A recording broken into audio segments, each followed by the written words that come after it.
Thank you, Bill. I appreciate your kind remarks. Let me also, where is Lori? She's around here working somewhere. How about a big, right here. How about a big hand for Lori and Bill Arnold.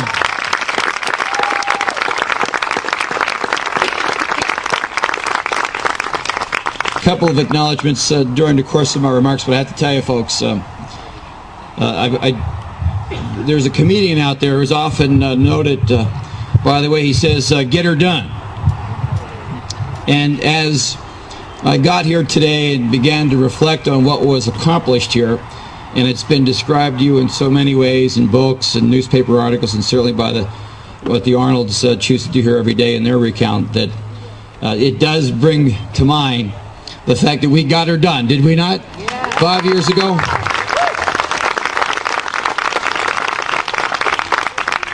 I did fly in here today, and I have to tell you, and I say this delightfully so, much different feeling when I landed today than I did 5 years ago. You remember on those fateful days, and I'm sure whether you were prayerfully involved in being supportive or directly involved as a member of this large rescue team, which had probably at points reached 400 and 500 people doing different related chores.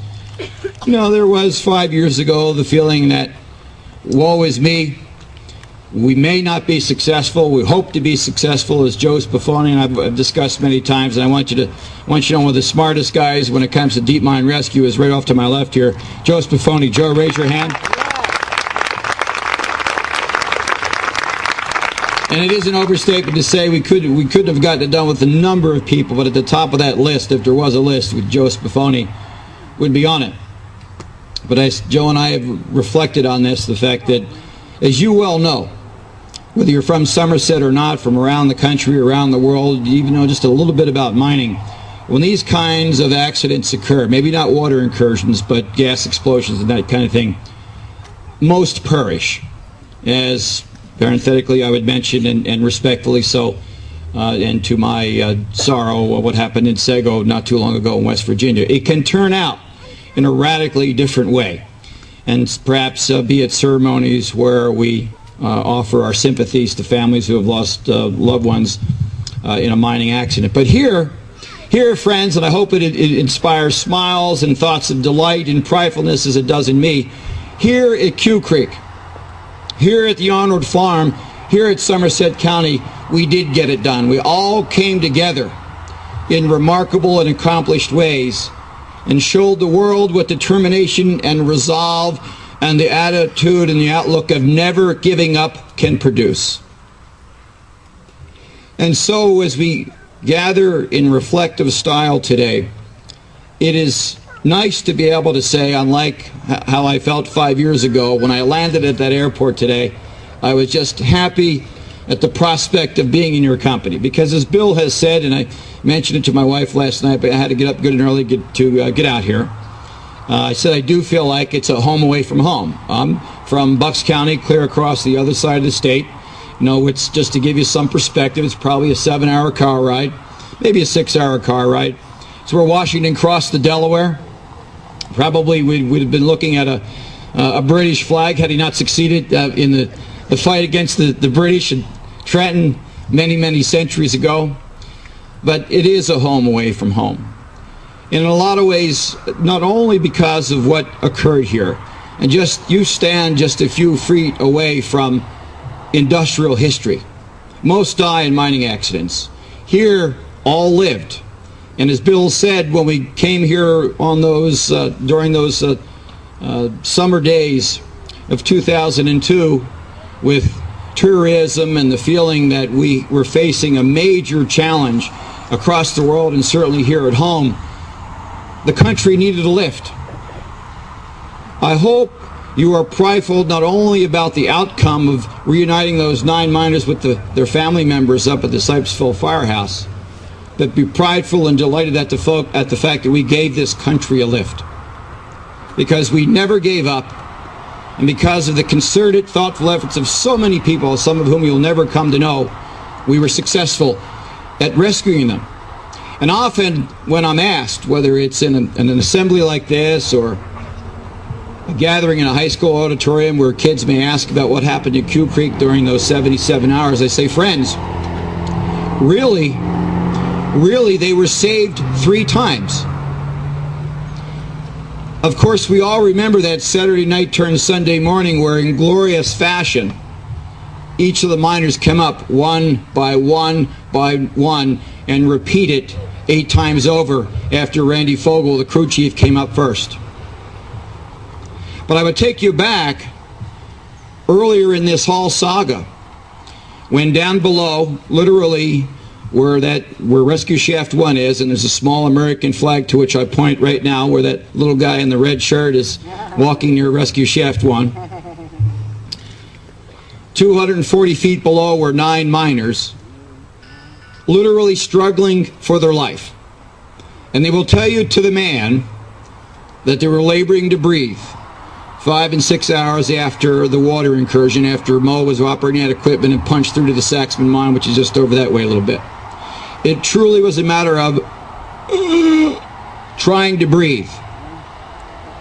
And quickly, we all realized that job number 1 was to find them, and job number 2 was to get them this oxygen-rich fresh air that would give them life. Now, as I pointed out and mentioned this first attempt at saving their life, I pointed to you Rescue Shaft 1. Just a few feet from there, you'll see a yellow piece of pipe protruding from the ground about a foot or 2. That's where the 6-inch air pipe went down and met them head on. In fact, one of the miners said, "You almost knocked my helmet off." It was Providence. Because I digress, and I think it's an important digression which will remind you and all who observe what went on here how remarkable it was to find them in the middle of the night. Because just a few months later, as we had worked to wall up that break between the Saxman mine and the active Quecreek mine, I believe, Bill, am I right, that they went down 4 or 5 times during the daytime, not the nighttime, to find this spot, and were unsuccessful. Yet 5 years ago, on that weekday night, on the first try of setting down that life-saving 6-inch air pipe, we hit them dead on. So while we reflect and would mention and list in a roster so many people, so many smart people that helped us effect the rescue, I'll tell you, we should not ever fail to consider that the hand of the good Lord was one of the top engineers as we began to work and effect this rescue. Otherwise, I do not think we would have been successful. And so, they were rescued the first time, 6 or 7 hours after that water broke through. And then in the intervening 70 hours, we worked like the Dickens, all of us, to find as many big and small pumps as we could to suck out that water and managed to lower the water level down below. Otherwise, those miners would have drowned. And so in a play on words, I would suggest to you it is accurate to say we beat Mother Nature. Mother Nature, in its own improper way at that point, was allowing the water to rise. We managed to bring in the pumps and suck out the water and lower the water level so they avoided the ugly fate of drowning and avoided perhaps the prospect of death. And in that regard, we saved them a second time. And you all remember that special stretch when Saturday night turned into Sunday. We had to stop drilling for a while because of we lost the drill bit. One by one, using the rescue capsule, which I believe is up top here in the barn. All of the miners came up one by one, and an amazed, astonished world saw the success. And they all said, "My Lord, they did it at Quecreek. They did it in Somerset." And unlike the very difficult ending when Flight 93 spun into the ground just 10 miles from here and all perished, you good folks were the observers. You good folks were the witnesses that said, here in Quecreek we've gotten it done, and all lived. I happen to think, friends, that as we gather today, it's not just recounting the mechanical steps and some of the smart people that helped us effect this rescue. And I do want to mention all the good people at DEP, Rich Stickler back then, the good folks of UMSHA, the federal agency that worked with us every day, every minute, the volunteer firemen, the helicopter pilots. You remember we had the helicopters back here in the event. We're going to have to get some very sophisticated medical care to the 9 miners, and so many people that provided meals to the families up at Sipesville and really gave us nourishment here on the Arnold farm, that they came here, and it's as if they all had to pass a gut check, that you could not get out of your car or your truck and walk down to this rescue site if you did not believe. If you believed, you've come to the right place. If you want to pay tribute to those ultimate American virtues of resolve and determination and working hard, not for the individual, but for the team and for that team of 9 down below, you belong here. If you can pass that test, then come on in and bring everything you've got.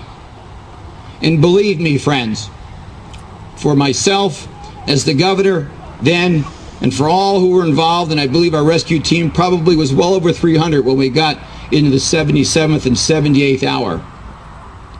It was not just a test of wits. It was not just a test of determination and bringing equipment to bear and building the rapport that all successful teams accent and put on display, whether it's a football field or a mine rescue. Coming here and giving it all that you had was the ultimate test of faith. Because history books are full of failed outcomes when it comes to mining rescues. So many families can sit at the dinner table and talk about those who were lost in mining accidents. One had to be faith-filled. You had to rely on a feeling that together we could do this, and with a higher being could bring about the most astounding outcome that American industry in the world of mining has ever observed. All lived. And you can acknowledge that with a round of applause. I happen to think, and I'll finish with this, because Bill asked me to sound a few keynotes, and I said, Bill, I can do that, but only briefly so, because it's going to be a gorgeous Saturday, and I know you want to have a chance to confer with each other and get up with each other. It's amazing to me to look back and to know that, in my estimation, the good Lord helped us write the ledger. Because as you know, painfully so, when terrorists full of hate and those airliners full of fuel crashed into 2 other spots around the country and here in Pennsylvania, all did die that day. Very difficult to bear, and I was part of the emergency response there. And as a parenthetic thought, if you were involved in EMS or your volunteer work in a community or in a hospital, one of the real compulsions, one of the real drives on the part of folks who are involved in emergency response and giving care is the idea that you can help. And help people live and reunite families so they can breathe again, literally, and to see God's green earth again and to live their life. It was very difficult that day because all had died. There wasn't anything you could do. Literally drop to your knees and pray. That was your, as Lincoln would often say in a test of times, only one option for Abraham Lincoln. He was not considered a God-fearing man then, was to drop to his knees and pray for help and support.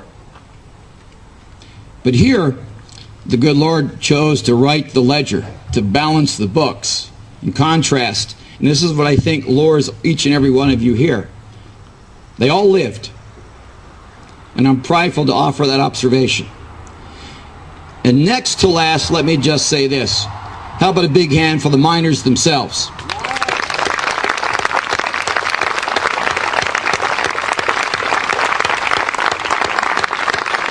They are among you, and if not here today, they are here in spirit. You know, this is a humble group of people that aren't looking for the recognition and the spotlight. But if you ever want to inspire young people or older people about the importance of staying together, and some of them were literally bound together down below in case the water did take them and float them along to an ugly ending, they stayed together and they bolstered each other.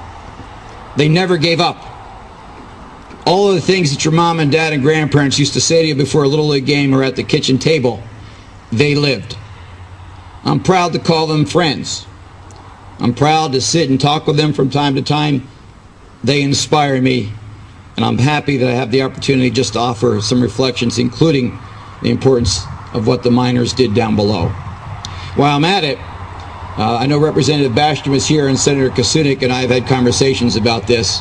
I would love to see, I don't know how you folks feel, I think I got a pretty good handle on this.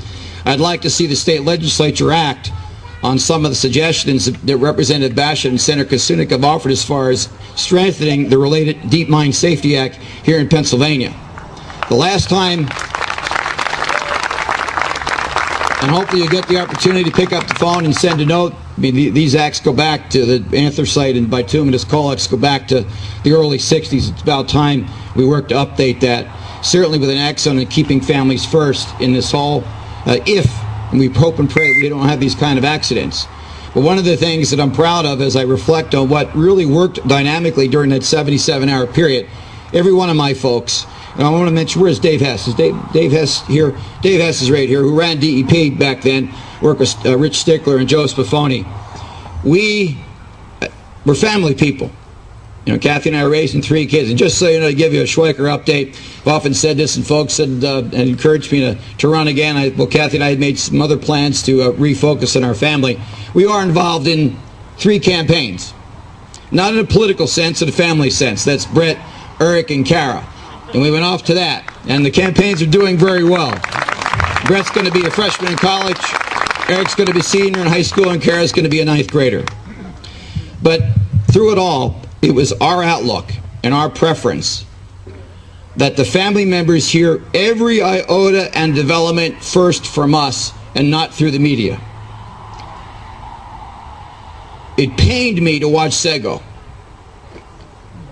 I do believe that there are some challenges that are best handled by people of integrity that operate in the public name and are with the government.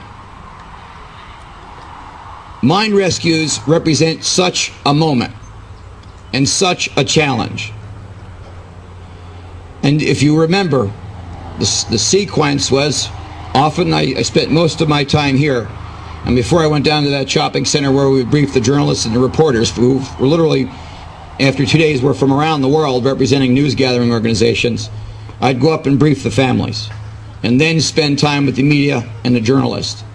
I think it's so important, merely out of respect, but for the most part to help those family members keep abreast and as best you can inspire confidence and backing for what you try to do, that you brief the families first.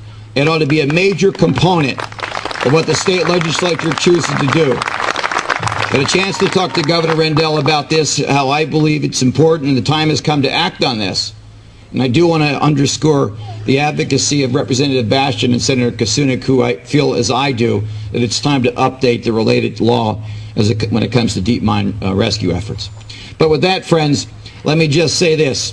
One of the wonderful experiences and discoveries for me, after all had finished up, and wasn't something I experienced in a day or two after the mine rescue, because it was just a wonderful time and full of positive emotions.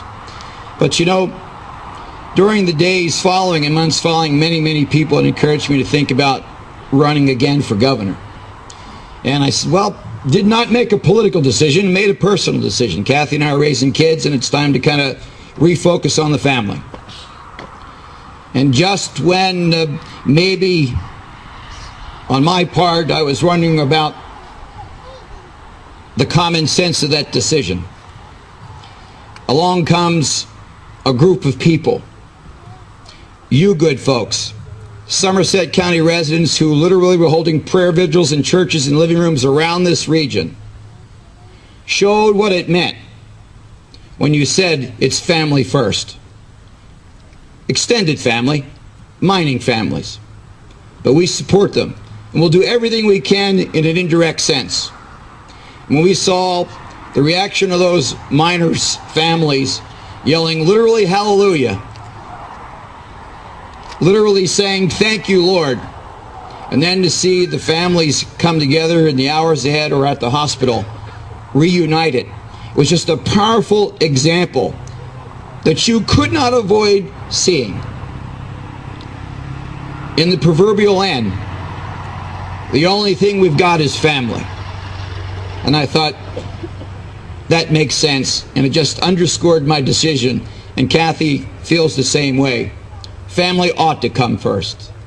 And today, friends, aside from reflecting on the glorious sequence of events that define this special, special place, I want to thank you for making it clear to me that there's tremendous reward when the accent is on family, and families first.